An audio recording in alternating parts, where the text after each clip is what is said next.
So guys, welcome to the last section of this discussion on sets, Venn diagrams, and number types. We will be discussing the number types, and we are still working with the eWorkbook number 4. Okay, so to begin, the discussion is, as I've said, number types, and let's start. And we are discussing the special number types. All right, now very early into our interaction with the mathematics, our mathematics teachers introduce us to one of the fundamental laws of mathematics, and that is the cardinal rule, which says that we cannot find the square root of a negative number. So normally when you end up with a negative number inside a square root sign, you cannot find the square root of a negative number, so you will normally just say there is no solution because there is no number. If you're given the square root of 4, we know that the answer is either positive 2 or negative 2. Why? Because if I take positive 2 and multiply by positive 2, I'm going to get 4. And so positive 2 is a square root of 4. Similarly, if I take negative 2 and multiply by negative 2, I will also get positive 4, and therefore negative 2 is also a square root of 4. On the other hand, it is not possible to find the square root of negative 4, and this is because there is no number such as my negative 2 there or positive 2. There is no number that when I multiply by itself will give me negative 4, and therefore we conclude that negative 4 does not have a square root, and so we would write normally that this number here, the square root of negative 4, has no solution. So this is something we learned very early in our venture with mathematics. But is this really true? All right. Well, the reality is that it is not. In fact, this statement or this suggestion is only part true.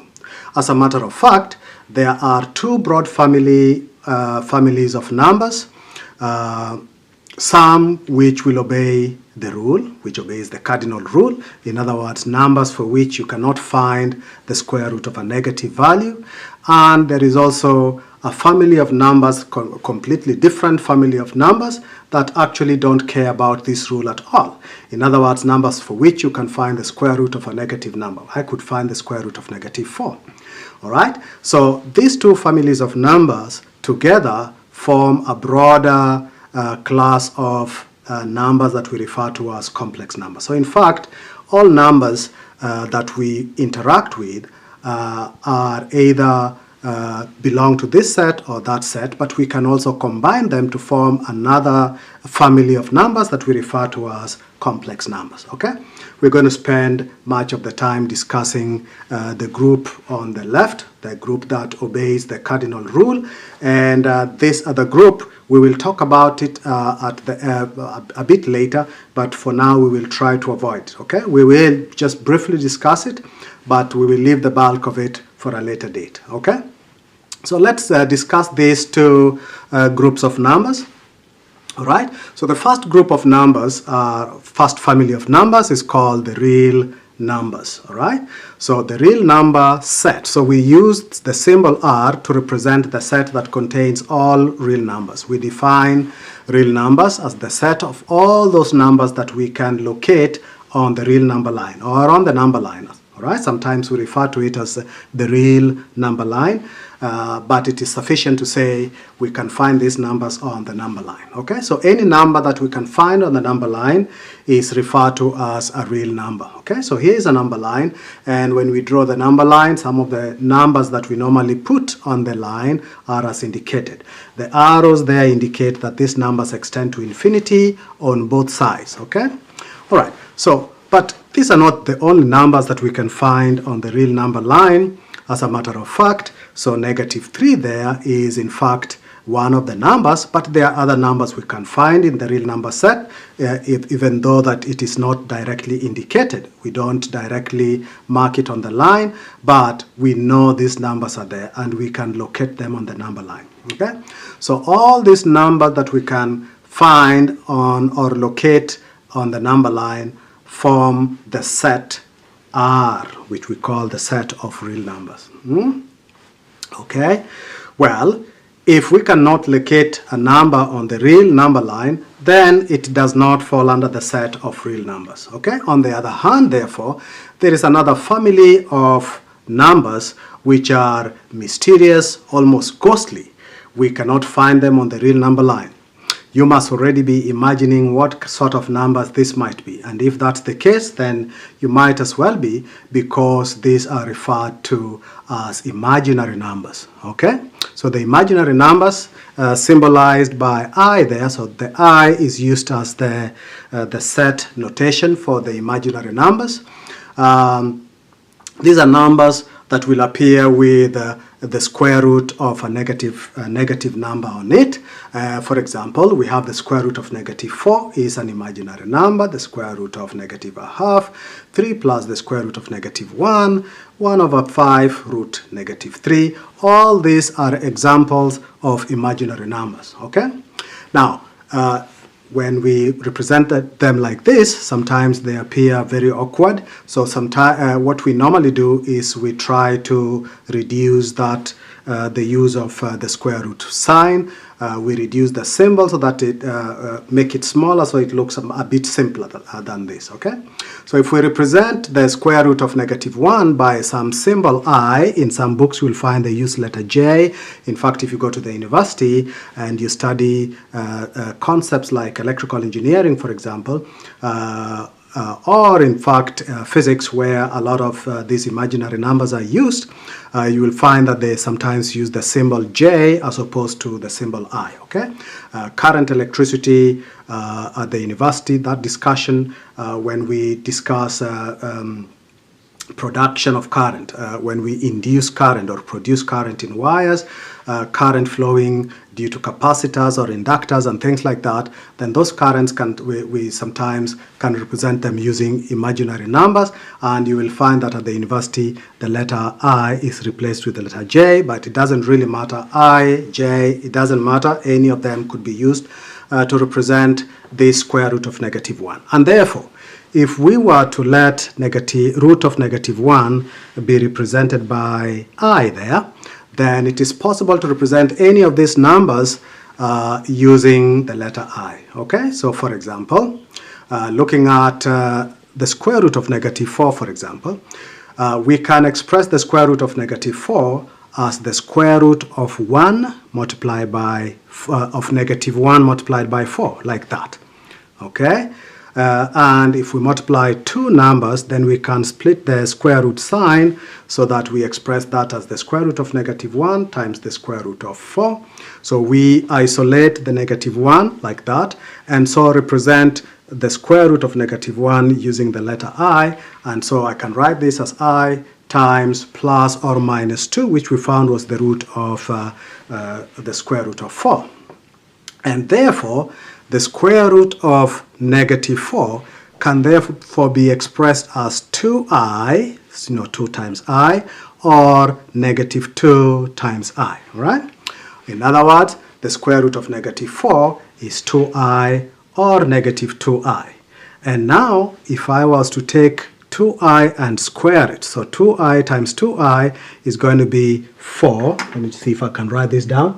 So 2i times 2i here, so 2i times 2i, 2 times 2 is going to give me 4, and I times I is actually square root of -1 times square root of -1, but I know the square root of a times the square root of a is in fact a, and therefore the square root of -1 times the square root of -1 there is going to give me -1, and therefore if this is -1, I end up with -4, or 4 times -1, which is -4, like that.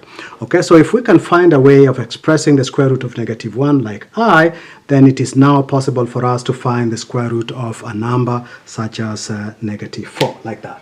And so we get rid of we go around that rule that we cannot find the square root of a negative number by just introducing the square root of -1 and representing it using the letter I, like that. Okay?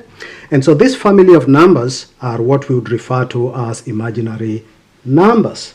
So negative 2i and positive 2i, where I is the square root of negative 1. These are examples of imaginary numbers. Okay? I hope that makes sense. Now, without imaginary numbers, there is a lot of things that would not be possible. In fact, imaginary numbers find their use in real life. I suppose most of you have seen this vegetable, Romanesco. If you haven't, please look for it. You can see, if you look at this, you will see some patterns on the vegetable, and these patterns are identical and are repeated to very, very small magnitudes, right? So this is a discussion we can have later. I don't even want to waste time talking about it any longer. So things like this, which are occurring in nature, would not be possible if imaginary numbers did not exist, as you will see one of these days. Similarly, it would be impossible for us to create simulations such as this if it weren't for our use of imaginary numbers. Okay, so making this utilizes imaginary numbers. Well, those of you who play computer games, some of the games you play in the computer are impossible if imaginary numbers were not being used in mathematics. Okay, this is another example of computer games that most of you probably play. So if you've played games that involve stuff like this, then you have dealt with applications of imaginary numbers. It would not be possible to have simulations such as this if it weren't for imaginary numbers. It would not be possible to have such simulations or that screensavers and so on if it weren't for imaginary numbers. And so imaginary numbers, although we refer to them as imaginary numbers, they are numbers that do exist just in the same way that the number 0 or negative numbers exist. Okay? So let's look at the bigger picture now. So we know that we have a family. Numbers as a family are referred to as complex numbers, and so complex numbers come in two types. One type of which is what we refer to as real numbers, and the other ones referred to as imaginary numbers. And as I've said, this we will discuss in the future. So I'm going to leave it as gray like that to indicate that it stops there for now. And instead we will spend more time with the real numbers, which are in fact the numbers we've been used to since we started mathematics way down in the nursery school. So real numbers come in two types. Okay, one is what we refer to as rational numbers. That is, what is a rational number? A rational number would be any number that can be expressed as a ratio. That is, it can be expressed as a fraction. Okay, if it is not rational, then the complement of rational numbers is the irrational numbers. So if rational numbers are numbers that can be expressed as fraction, then the irrational numbers must be those that cannot be expressed as fraction. As we go on, please note the set symbol. So rational numbers, the symbol is Q for quotient. Quotient is the equivalent of division. Okay, the result of dividing two things. So A over B is a quotient. Okay, so Q with a prime on it like that refers to the complement of the set Q, which means numbers that do not belong in this set here are going to be referred to as irrational numbers. Okay, under the rational numbers, numbers that can be expressed as fractions also come in two distinct groups. We have those that are referred to as integers. That means they are whole numbers and they can be positive or negative, but also include 0. All right, and then we have those that are expressed as decimals. Okay, so under the integers, as you can see, integers are also the numbers we normally place on the number line. We don't usually put the decimal numbers on the number line. We tend to put these ones on the number line, right? And so those are called integers. And under the integers, and you can see that the set of whole numbers are a subset of the integers. So the whole numbers are numbers such as 0 and the positive integers. So 0 together with the positive integers are referred to generally as whole numbers. Okay, so we can use the symbol n star for whole numbers, but we also use the symbol w. I wanted to place a W there, but I didn't put it. I think we're going to meet it ahead, so it doesn't really matter. So whole numbers are the positive integers together with 0, okay? But under the set of whole numbers, within the set of whole numbers, we also have what we call natural numbers. And natural numbers can be defined as the counting numbers. So if I had a number of things I wanted to count, say pens like this, if I was going to count this, I would start 1, 2, 3, and so on. So the numbers I use for counting, called the counting numbers, are also referred to as the natural numbers, and their set symbol is capital N, as you can see there. All right, so you can see the set of natural numbers are a subset. They are within the set of whole numbers. So natural numbers together with 0 make up the whole numbers, and the whole numbers together with negative integers make up the integers, and so on. Okay.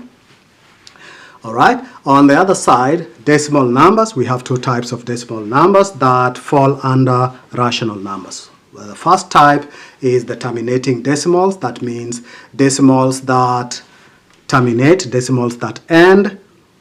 Okay, so terminating or terminal decimal, 0.5 ends at 0.5. Okay, so that makes this a terminating, an ending decimal.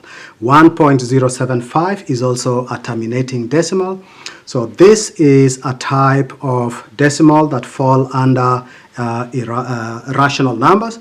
The other one is, of course, recurring decimal. So 0.2 with a line on top means this is 0.2222 all the way to infinity. So 2 recurs all the way to infinity, repeated and recurs, right?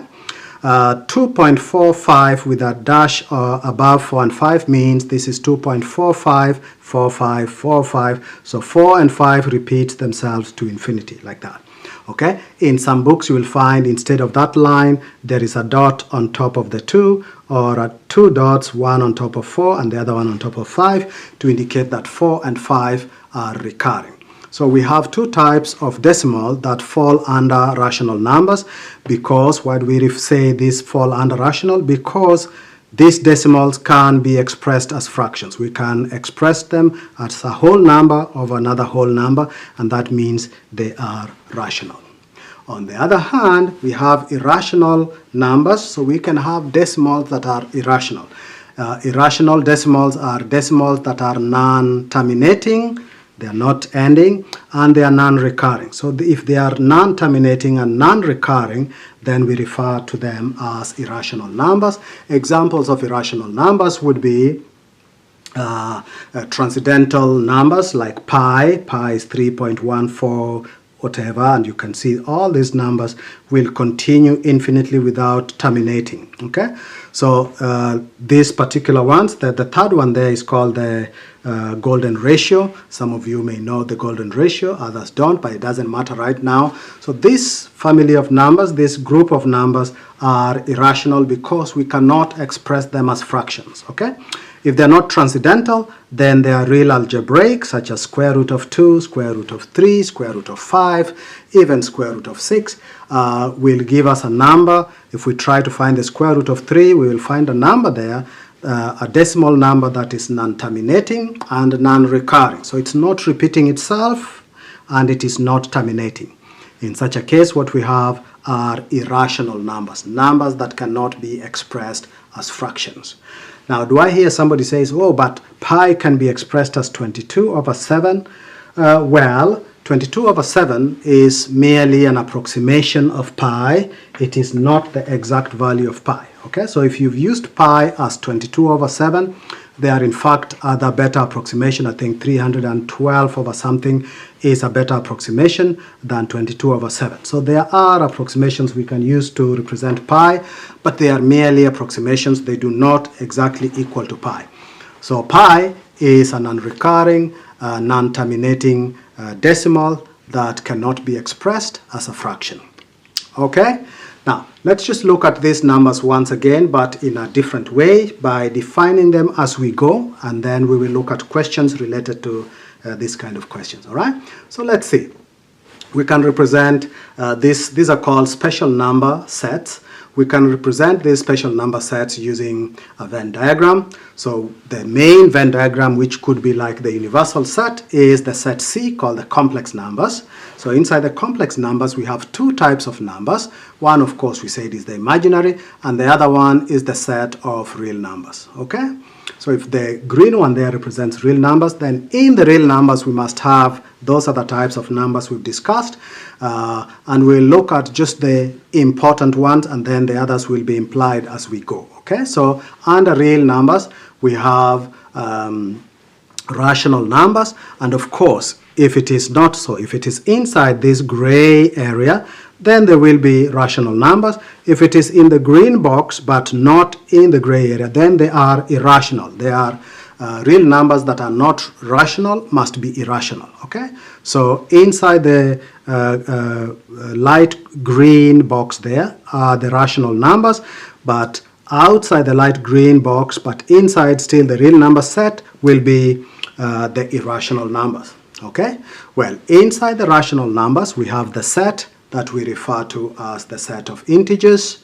Okay, so they are integers, those are whole numbers, positive and negative, and of course out there we will have those that are not, which means those that will be decimals. Okay, and then inside the set, within the set of integers, we also have the set of whole numbers, and finally we have the set of natural numbers. You should notice that the natural numbers are a subset of the whole numbers, and together the whole number is a subset of integers, and integers are a subset of the rational numbers, and so on. Okay, so let's pick at them one at a time. All right, so we start with the natural numbers. The set of natural numbers is the set of counting numbers. Okay, so natural numbers are often referred to as counting numbers, basically just 1, 2, 3, 4, and so on, and that continues to infinity. Okay, but the natural numbers are a subset of another set called whole numbers. So what are whole numbers?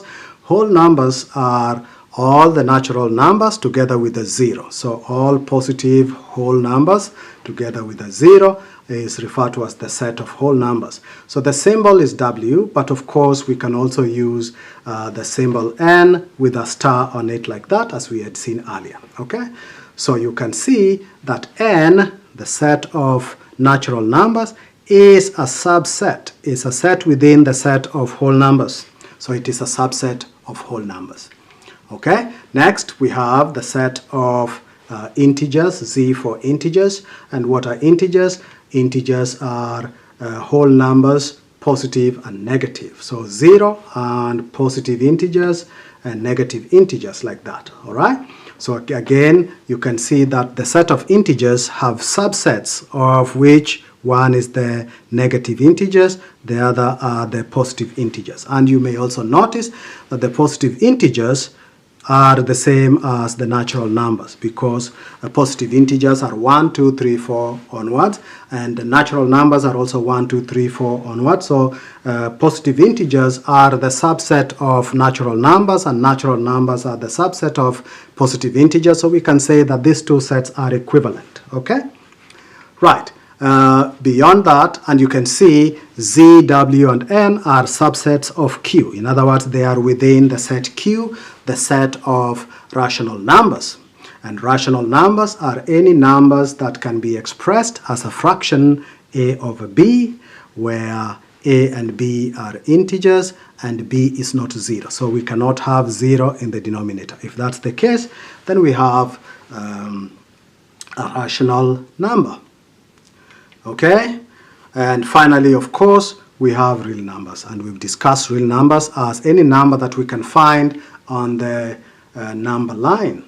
We've seen several of these, so we don't need to write anything more about this.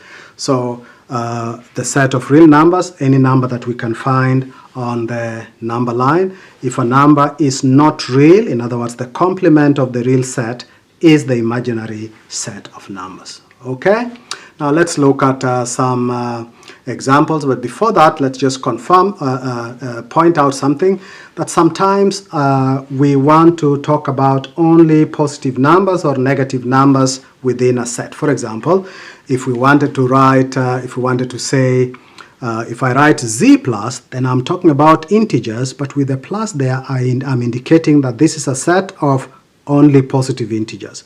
If that positive there is, if the positive is not there, then we are talking about the set of all integers. So if I put the plus there, then I'm indicating that I'm only interested in the positive values of the integers. If that was minus, then that would be the set of negative integers, and so on. So, similarly, positive q is referring to the set of all positive rational numbers, because rational numbers can be positive or negative. So if I put a plus there, then I'm indicating expressly that I am only talking about the positive values of the rational set. Okay. Similarly, when I write r with a negative number there, then I'm referring to the negative real numbers only.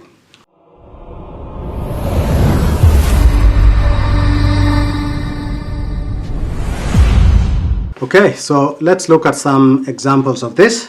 All right. Here is solve problem number 1. This should be straightforward. Explain why, 1, all positive integers are also rational numbers. Okay, that all positive integers are rational numbers. We need to explain why that's the case. We also want to explain why the number -7 is a rational number. Why is -7 a rational number? Let's explain that. Lastly, we want to explain why the set of positive integers is also the set of natural numbers. Okay, to answer this question, let's start with the first one. All right, answer to part 1. We are suggesting that positive integers are subsets of rational numbers.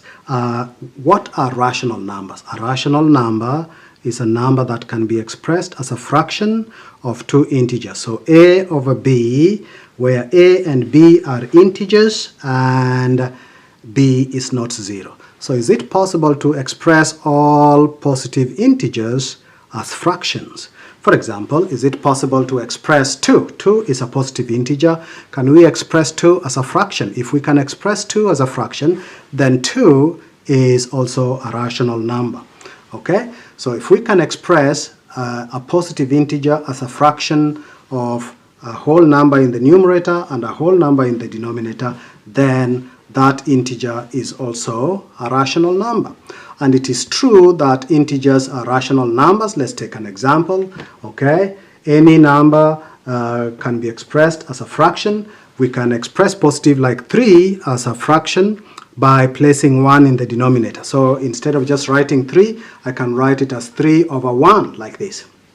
So because I can express 3 as 3 over 1, 3 in the numerator is an integer, 3 in the denominator is an integer, and because of that we can express 3 as a fraction. That makes 3 a rational number, and therefore all positive integers can be expressed as fractions, and so all positive integers are rational numbers. Okay, what about the second one? Is -7 a rational number? -7 is a negative integer, but is it also a rational number? Is it also in the set Q? And the answer again is yes, because we can express -7 as -7 divided by 1 in the same way that we expressed 3.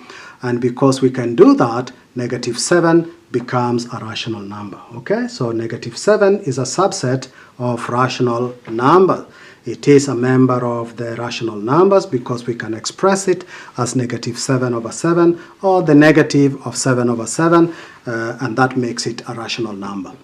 Lastly, the set of positive integers is also the set of natural numbers. I think we mentioned this earlier. All right. The set of positive integers refers to 1, 2, 3, 4, and so on.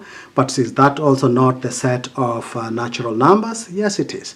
The elements of the set Z plus are also the elements of the set N. That is, if we were asked to write down the first 5, or say the first 3, the first 4 elements in the set Z plus, we would put, 1, 2, 3, 4. But 1, 2, 3, 4 is also the first 4 elements of the set N. So therefore, the elements of the set Z plus are also the element of the set n. So we say z plus is a subset of n, and n is also a subset of z plus. Okay, so it is true that positive integers are also the same thing as natural numbers. Okay, that was problem number 1. Let's look at another problem. Show that the following are rational numbers. Okay, we've done this before under the topic on fractions, but let's just revisit this again because it is helpful. All right, so we have 3 numbers here, 0.28, 0.05, and 0.015 are given to us, and we want to express these numbers as fractions, right? So let's start with the first one there. So 0.28 is a terminating decimal. Okay, that means it's a decimal that ends, so it stops in the second decimal place. Now, because it stops in the second decimal place, we can turn the decimal, we can remove the decimal nature to it by multiplying it by 100. So if we multiply 0.28 by 100, we get 28. But if we multiply it by 100, then we also need to divide by 100. Okay, so why are we choosing 100? Because the number is given to 2 decimal places. So since it is to 2 decimal places, we will multiply by 100 in order, 2 zeros, multiply by 100 in order for us to get rid of the decimal. But when we do so, if we multiply by 100, we also have to divide by 100 to maintain the value of the number. Okay, and so if we're going to turn this into a rational number, right, because it is given to 2 decimal places, 2 decimal places means we think 2 zeros, so we will multiply and divide by 100. If we do that, then we have 0.28 equals 0.28 times 100 over 100. 100 over 100 is 1, so we are multiplying by 1, we haven't changed anything, and that makes it 28 over 100. And if you simplify that, you don't have to simplify it to show that it is a rational number, because that's a whole number there. 28 is a whole number and 100 is a whole number, so it's a whole number divided by a whole number, or if you like, integer divided by an integer, and that is sufficient to indicate, to tell us that 0.28 is a rational number. But of course we can reduce it to the simplest form, which is going to be 7 out of 25. Either way, that is still indicating that it is a rational number. Okay, what about 0.005? Once again, because now this is again a terminating decimal, but now 5 is in the 3rd decimal place. This number has been expressed to 3 decimal places. So if we're going to express this as a fraction or as a rational number, we have to multiply and divide by 1,000, just like before, but now 1,000 because 3 decimal places. So if we do that, we end up with, I think we end up with 5 on 1,000, which is also 1 on 200. Again, now we have a whole number divided by a whole number, or if you like, an integer divided by an integer, and that makes 0.005 a rational number.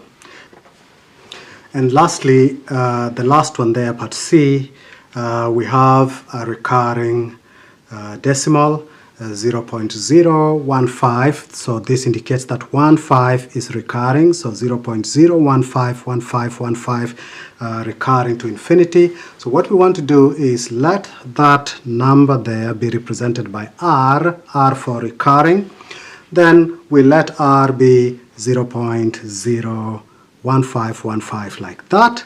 If we let that be the case, now this is not really useful to me because I want to have immediately after the decimal point, I want to have the recurrence taking place. So I'm going to move the decimal point forward so that I have 0.1515 like that. So if I multiply by 100, by 10 there, then I get 10R must be equal to 0.151515 recurring like that. Now the next, I want another instance where I have 0.1515, and I will get that if I take R and multiply by 1,000. In other words, if I multiply this by 100 both sides, the decimal point will move 2 places there. So I'm going to multiply therefore this R here by 1,000, and that will move the decimal place 3 places to go to 15.15. So if I say, if I multiply by 1,000, I end up with 15.151515 like that. I want that as the scenarios because I want 15 plus 0.1515 like that, okay? So that I can get rid of that, right? So by writing it that way, this can be expressed as 1000R can now be expressed as 15 plus 0.151515, but 0. This term here is the same as 10R. So I'm going to remove that there and replace it with 10R, and now I have 1000R equals 15 plus 10R, okay? I can move the like terms together, so 1000R minus 10R is 990R, like that. So 990R will be equal to 15, and so I can make R the subject of the formula, and I have R, the R which I had expressed this way, can now be expressed as 15 over 990, which is the same as 1 divided by 66, and we have indicated, even if I left it here, 15 on 990 is already a rational number. So we have shown that the recurring decimal 0.015 with 15 recurring is in fact a rational number, can be expressed as a fraction. Okay, I hope that was fine. Let me know if you have questions on this and we can go through them together. Let's look at the next one. Solve problem number 3.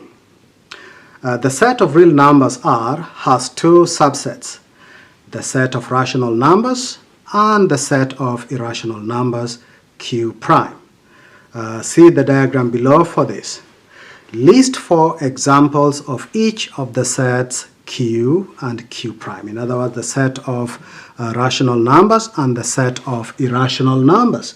List any 4 elements that belong to these two sets. So any 4 numbers that you think belong here, I dare you to pause the video and list down some numbers of your own and then look at my solution. So basically, your values are not necessarily going to be the same as mine because there are millions of numbers out there that will fall under the set of rational numbers and millions of them that will fall under the set of irrational numbers, but any of them that you list down should do, provided it obeys the general rule that rational numbers can be expressed as fraction while irrational numbers cannot be expressed as fraction. So here are my 4 rational numbers. I've put -3 because -3 can be expressed as -3 over 1.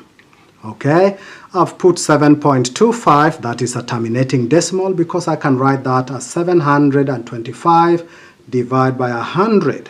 Okay, because I'm seeing 2 decimal places there, so I can multiply and divide by 100. So 725 over 100 is the same as 7.25. So 7.25 is a rational number. The next one there is 2 over 9, which is directly a rational number. It's already expressed as a ratio. All right, and lastly, I have 0.55 recurring, which is also a rational number. We've already shown that all recurring decimals can be expressed as fractions, and so the recurring decimal 0.5 recurring is a rational number. I also have my own list of irrational numbers. You will have yours. My first example is the square root of 2, 1.4142 something, and it continues on to infinity, non-recurring, non-terminating. So the square root of 2 is an irrational number. It's a real algebraic irrational number. Okay, E, that is the Euler's number, 2.718, is a recurring. It continues on to infinity. It is a recurring, it's a non-terminating, non-recurring decimal. If we turn it into a decimal, it will be non-terminating, non-recurring. Okay, it is a transcendental number. Similarly, pi, 3.142 or 14159, that is a non-terminating, non-recurring decimal when you turn into a decimal, and so it is an irrational number.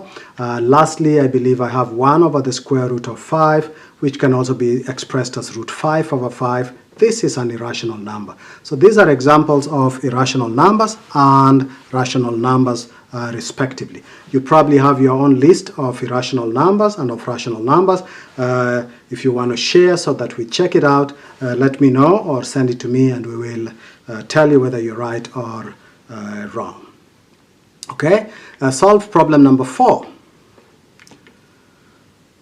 Number 4 there says the set P contains these elements. So those are numbers in the set P. Elements of P are contained in the real set R. So all these numbers fall in the set of real numbers. Okay? The Venn diagram alongside shows other subsets of the real set R. Place each of the elements of P in the correct location or at the correct position on the Venn diagram. So here is the Venn diagram. So that's the real number set, and there are the subset. The first one is Q, there is Z there, and I think there is N, like that. And your job is to pick these numbers and place them at the correct position. Okay? So we can start by looking for numbers that fall inside N. All right, go and look for them and put them here, or we can go ahead and start with 1/4 and find out its rightful location on the Venn diagram. So if we start with 1/4, 1/4 is not, it is a real number, of course, and it is a rational number because we can express this as 1/4, a whole number over another whole number. So that means it is a rational number. But is it an integer? Integers are whole numbers, positive and negative. Well, a quarter is not a whole number, positive or negative. So a quarter is definitely not in the set of integers, and it is not in the set of counting numbers, and therefore a quarter will fall inside the region where Q sits there. And so we can place a quarter there. A quarter is in the set of rational numbers, but it is not an integer and it is not a natural number. It's not a counting number. What about the square root of 11? The square root of 11 is a real number, so it's definitely going to be inside the box. All right, but is it in the Q? Can we write the square root of 11 as a fraction? The answer is no. So we cannot express it as a fraction, and we cannot express it as an integer nor a counting number, and therefore the square root of 11 cannot be inside any of these ovals. So it is a real number and it must stay outside within the box but outside the ovals, okay, like that. So the square root of 11 is a real number, but it's not a rational number. As a matter of fact, it is an irrational number. So outside the oval is the set of irrational numbers. All right, what about 0? Well, 0 is a real number. We can express 0 as 0/1 or 0/5, and therefore it is a rational number. 0 is an integer because integers, we have 0 and then the positive whole numbers and then the negative whole numbers. So 0 is an integer. Is 0 a counting number? And the answer is no. So 0 is not a counting number. When we count, we must start with 1. So 1, 2, 3, 4, like that. And therefore 0 is not in the innermost oval. It will be inside there under integers. So when it is under integers, then it is under rational numbers and it is under real numbers, like that. Okay? So 0 falls in there in the oval of integers. What about 2 to the power of -3? Now 2 power -3 is the same as 1/8. So 2 to the power of -3 can be expressed as 1/2 to the power of 3, which is the same as 1/8. So 2 power 3 is in fact 1/8, and 1/8 obviously is a rational number, whole number of another whole number, and so 1/8 is a real number. It is rational because we can express it as a fraction of two whole numbers, but it is not an integer and it's not a counting number, it's not a natural number, and so 2 power -3 will fall in the oval that contains Q there, like that. Okay? What about 0.2 recurring? So recurring decimals, we've already shown that they are all rational numbers. So the recurring decimal 0.2 recurring will fall under here. I'm not sure I've indicated it already there. Yes, there it is. So that is also a rational number. I think it is 2 over 9, if I'm not wrong. So it's in there, but it's not an integer, and it's not a natural number or counting number. Negative 3.2 times 10 power 4, that would be 32,000. Negative 32,000 is a whole, it's a negative integer, right? So it is a real number. It can be expressed as a fraction because we can express this as negative 32,000 over 1. That makes it a rational number. All integers are rational numbers, so it is a rational number. It is an integer, negative integer as a matter of fact, but it is not a counting number because counting numbers or natural numbers must be positive and starts with 1, okay? So because that's negative there, negative 3.2 times 10 power 4 is not a counting number, and therefore we will have to put it under the set of integers, okay? Like that. So it falls under that oval containing z.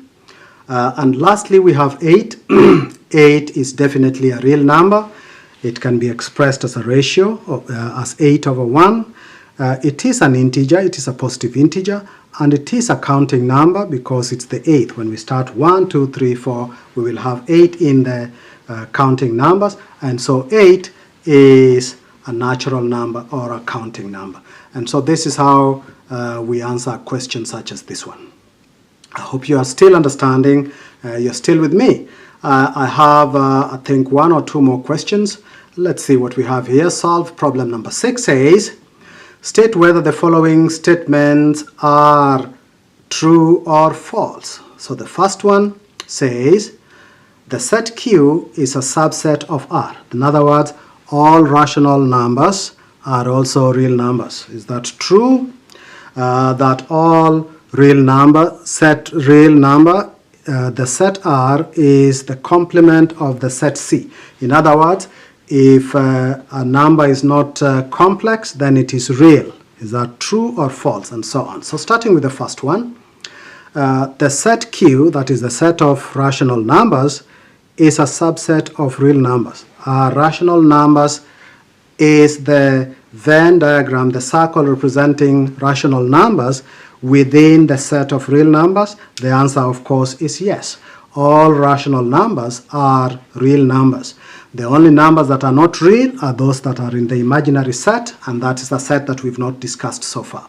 So all numbers that we know so far are real numbers. And so yes, Q, the set Q, is a subset or falls within the set of real numbers. So that statement there is true. What about the second statement?